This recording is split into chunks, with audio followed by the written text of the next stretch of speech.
তাইলে আমাৰ আন্তৰিক শুভেচ্ছা অভিনন্দন জনাইছোঁ যে আমি অলপ দুখিত, অলপ দেৰি হৈছে অলপ এই কাৰণে। ইতিমধ্যে আপোনালোকে গমে পাইছে যে আজি উইথড্ৰল প্ৰক্ৰিয়া আছিলে। নৱসৈনিক কেণ্ডিডেটছৰ আগতে ইতিমধ্যে কি কয় ৰেজেক্ট হৈছিলে। আমাৰ পাৰ্টিৰ ফালৰ পৰা ছাবচিডিউট কেণ্ডিডেট হিচাপে আমাৰ ইঞ্জিনিয়াৰ বিনিতা ডেকা আপোনালোকৰ সন্মুখত আছে, তেওঁ আছিলে। তাৰ লগতে আমাৰ ইএন ডাঙৰীয়া ঘনশ্যাম দাস, তেওঁ নিৰ্দলীয়ভাৱে ইতিমধ্যে নমিনেশ্যন দিছিলে। আজি ঘনশ্যাম দাস ডাঙৰীয়াই নমিনেশ্যন উদ্যোগ কৰিছে আৰু গণশিক্ষা পাৰ্টিৰ তৰফৰ পৰা আজিৰ পৰা আমাৰ বিনিতা ডেকা ইতিমধ্যে কোকৰাঝাৰ সমষ্টিত 1 নম্বৰ কোকৰাঝাৰ সমষ্টিত গণশিক্ষা পাৰ্টিৰ কেণ্ডিডেট হিচাপে আজিৰ পৰা ঘোষিত হৈছে। আৰু লগতে গণশিক্ষা পাৰ্টিৰ যিটো চিম্বল টৰ্চলাইট, তেওঁৰ ইলেকশ্যনৰ প্ৰতীকটো টৰ্চলাইট হ'ব। মই এই হিচাপতে প্ৰথমতে আমাৰ ঘনশ্যাম ডাঙৰীয়াক আমাৰ আন্তৰিক ধন্যবাদ জনাইছোঁ যে তেখেতে যি এটা ডাঙৰ অন্তৰৰ হৃদয়ৰ মানে হিচাপে তেওঁ এইখিনি দায়িত্ব লৈ কেনে বিনিতা ডেকা আগবঢ়াই দিছে। আৰু আমি বিশ্বাসী যে বিনিতা ডেকা এইবাৰ কোকৰাঝাৰ 1 নম্বৰ লোকসভা সমষ্টিত নিশ্চিতভাৱে জয়যুক্ত হ'ব। এই চেগতে মই আমাৰ শুভাকাংক্ষী সমৰ্থক ভোটাৰ ৰাইজক আমাৰ GSPৰ পৰা আৰম্ভ কৰি অৱশিক্ষা সমিতিৰ পৰা আৰম্ভ কৰি বিভিন্ন জাতীয় দল সংগঠনৰ সন্মানীয় বিষয় বা সদস্যসকল আজি সকলোৱে মৰ্মাহত হৈছে নৱসৈনিক কেণ্ডিডেট হ'ব নোৱাৰাৰ কাৰণে। গতিকে ৰাজনৈতিক ক্ষেত্ৰত এনেকুৱা উত্থান পতন থাকে, এইটো আমি সহজভাৱে মানি লৈছোঁ। কিন্তু আমাৰ লগত যেনেধৰণে প্ৰতাৰণা কৰা হ'ল, আমাৰ লগত যি ধৰণে চাউল কৰা হ'ল, মই ভাবোঁ তাৰ প্ৰতিশোধ হিচাপে এইবাৰ যাতে সকলো ৰাইজে টৰ্চ লাইটৰ ছবিত ভোট দিয়ে, মই এইটো আশা কৰিছোঁ। মই সাধাৰণ এটা নমুনা আপোনালোকক দেখাব বিচাৰোঁ, কাৰণ বহুতে মানে চাব খোজে কি হৈছে নহৈছে। আচলতে আছিলে এইখন আমাৰ চাৰ্টিফিকেট। এইখন চাৰ্টিফিকেট এটা কথা ধৰিছে, আমাৰ বড়ো ৰাভা বড়োটো কাটা আছিল, কিন্তু তেওঁলোকৰ মানে ইয়াত এটা ইনিচিয়েল লাগিছিল। কিন্তু চবতকৈ ইণ্টাৰেষ্টিং কথা, তেওঁলোকৰ কমিশ্যনে ইয়াত চহী কৰিছে আৰু ইয়াত কোনো ডিফেক্ট নাই। এই এজন মানুহে লিখিছে, এজন মানুহে কাটিছে। যদি তেনেকুৱাই আছিল, তেওঁলোকে নিশ্চিতভাৱে এই কথাটো তেওঁলোকে শুধৰণি কৰিব লাগিছিল। সেই সময়ত আমি 16-17 বছৰ এজন যুৱক আছিলোঁ, আমাৰ এই ধৰণৰ কোনো অভিজ্ঞতা নাছিল আইনত। দ্বিতীয়তে আমাৰ ইয়াত ফটোটো নাছিলে, কিন্তু আপোনালোকে দেখিব যে আমি যেতিয়া ৰিচিভ কৰিছিলোঁ এখন কপি ট্ৰাইবেল সংঘৰ পৰা, ট্ৰাইবেল সংঘত এই দেখিছে আপুনি 1, 2, 3, 4, 5 নম্বৰ এইটো নৱসৈনিক ফটো আছিলে। গতিকে এইখন যে জেনুইন, আপোনালোকে যদি তাৰে ফুটেজবিলাক চাই দেখিব, তাতে কেৱল ৰিটাৰ্ণিং অফিচাৰৰ দায়িত্ব আছিল এইখন আচলতে সঁচা হয় নে নহয় বা চাৰ্টিফিকেট হয় এইখন চাবলৈ, তাতকৈ বেছি এখন আছিলে। তাৰপিছত যি কুৱেৰি কৰিছে, আচৰিত কথা যে তেওঁ চাৰ্টিফিকেট কুৱেৰি কৰিছে, কিন্তু আমাৰ নলবাৰী DC কোৰ্টত দহাই দিছে। আপোনালোকে জানে এইখন আছিল 1986ত লোৱা চাৰ্টিফিকেট, আৰু আমাৰ যিটো চেলেঞ্জ আছিল সেইখন আছিল 2011 চনৰ। কাৰণ হ'ল যে বিগত সময়খিনিত আমি যেতিয়া স্কলাৰশ্বিপৰ কাৰণে চাৰ্টিফিকেট উলিওৱা হৈছিলে, 89ত আমি ঘৰ এৰিছিলোঁ, 2010ত আমি ৰিটাৰ্ণ আহিছিলোঁ মূলনীতি লৈ বা আলোচনা হৈছিলে।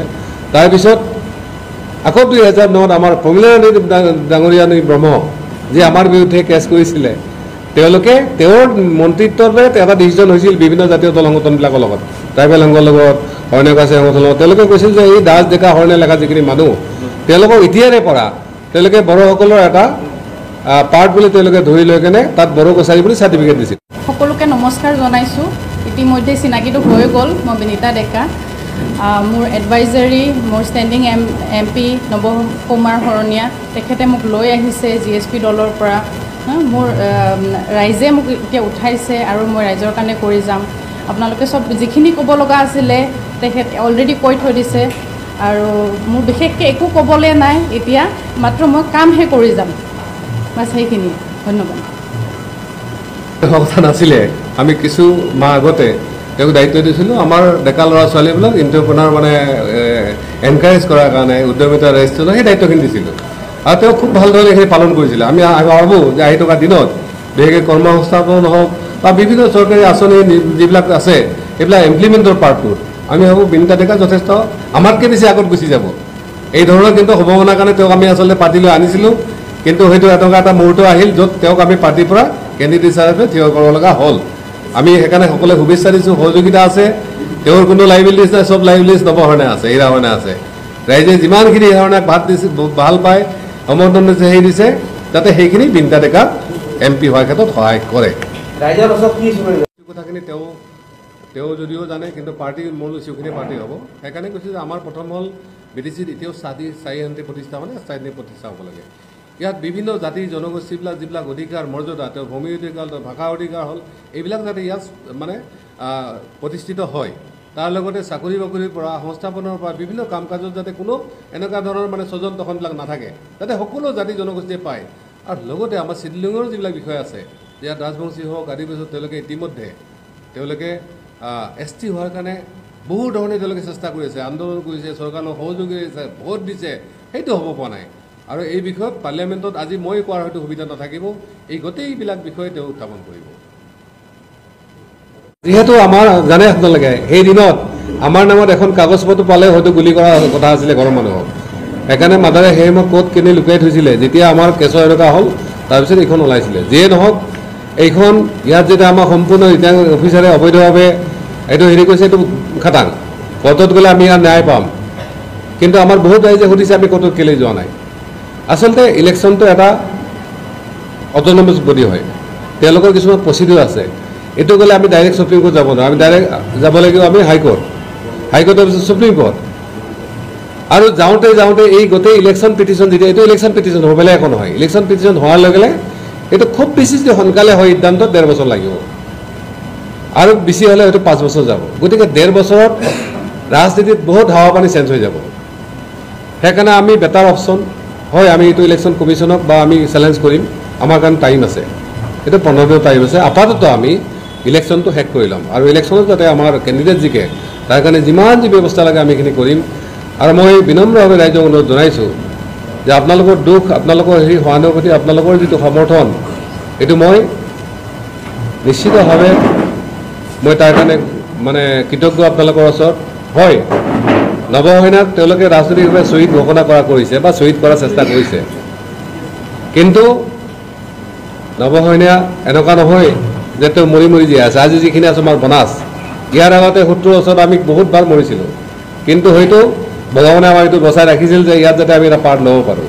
যিয়েই নহয়, আপোনালোকে আমাৰ ওচৰত আছে কৃতজ্ঞ, আমি আপোনালোক ধন্যবাদ দিছোঁ। আৰু যিসকলে আমাৰ বিৰোধীসকলে আমাৰ প্ৰতি এই ধৰণৰ আচৰণ কৰিছে, তেওঁলোকক আমি ব্যক্তিগত একো বেয়া নাপাওঁ, তেওঁলোকে কৰক, কিন্তু ৰাজনৈতিকভাৱে তাৰ মানে কি কয় আমি উত্তৰ দিম।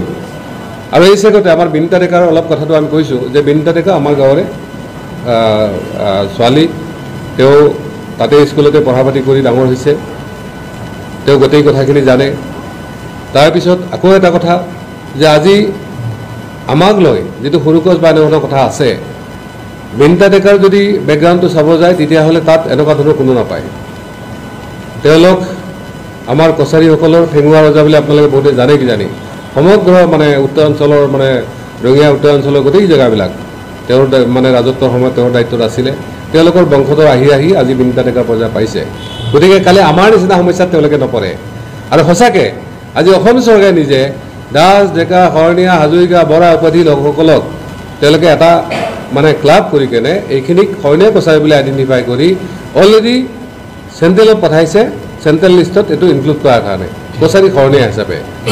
গতিকে সেইসকল লোকে নৱশৰণীয়াৰ লগত কৰা ব্যৱহাৰক লৈ যি ধৰণে ক্ষুণ্ণ, দূষিত, মৰ্মাহত হৈছে, সেই দায়িত্বখিনিটো আজি বিনীতা ডেকাৰ। গতিকে হয়, আমি জানো তেওঁ ইলেকশ্যনত আকৌ চেলেঞ্জ কৰিব, ইতিমধ্যে তাত মানে কি অবজেকশ্যন দিছিলে। গতিকে চেলেঞ্জ কৰিলেও এইবাৰ জনক লালৰ নিচিনা লোকসকলে কিন্তু কোনো কাৰণে পাত্তা নাপায়। আৰু অসম চৰকাৰে নৱসেনাত যিটো ব্যৱহাৰ কৰিলে, মই ভাবোঁ বিনীতা ডেকাৰ সেইটো কৰিব নোৱাৰিব, আৰু হিষ্ট্ৰিকেলি তেওঁলোকে প্ৰমাণ কৰিব পাৰিব। আৰু সেইকাৰণে কৈছোঁ যে এই মানুহখিনিৰ যিটো হেৰুৱা অধিকাৰ মৰ্যাদা, সেইখিনি উদ্ধাৰ কৰাৰ ক্ষেত্ৰত বিনীতা ডেকা এটা মাইলৰ ক্ষতি হ'ব বুলি আমি ভাবোঁ। আৰু মই ৰাইজক কৈছোঁ যে বিনীতা ডেকা কোন, আপোনালোকে এইটোলৈ বেছি যাব দৰকাৰ নাই, কাৰণ বিনীতা ডেকাক নৱসেনা ছাবচিডি হিচাপে দিয়া হৈছে। আপোনালোকে আমাক যিখিনি ভাল পায়, যিখিনি মৰম দিছে, সেইখিনি 10 লাইটৰ চবত ভোট দি JSPক দিয়ক, বিনীতা জিকক আমি এটা কথা ক্লিয়াৰলি কৈছোঁ যে বিনীতা ডেকা আমাৰ ৰাইজৰ বা আমাৰ নেতাসকলৰ আদেশ নিৰ্দেশ মতে তেওঁ দায়িত্ব পালন কৰি যাব আৰু কোৱালিফিকেশ্যন হিচাপে তেওঁ যিখিনি অৰ্হতা যিখিনি অভিজ্ঞতা আছে তেওঁ যিখিনি গুণগত হেৰি আছে আমি ভাবোঁ এজন বেষ্ট পাৰ্লিয়ামেণ্টত হোৱাৰ কাৰণে সেইখিনি যথেষ্ট আৰু তাৰ কাৰণে আমি যিমানখিনি গাইড কৰিব লাগে যিমানখিনি সহায় কৰিব লাগে আমি কৈছোঁ আমাৰ বাচ্চা ভাই মই আমাৰ গোটেই মানুহখিনি আমি যদি নিজৰ কাৰণে 100 ঘণ্টা কষ্ট কৰিছিলোঁ বা 100% দিছিলোঁ আমি বিনীতা ডেকাৰ কাৰণে 200% দিম মোট কথা হ'ল কোকৰাঝাৰত টৰ্চ লাইট জ্বলিব টৰ্চ লাইট জিকিব ইয়াত কোনো সন্দেহ নাই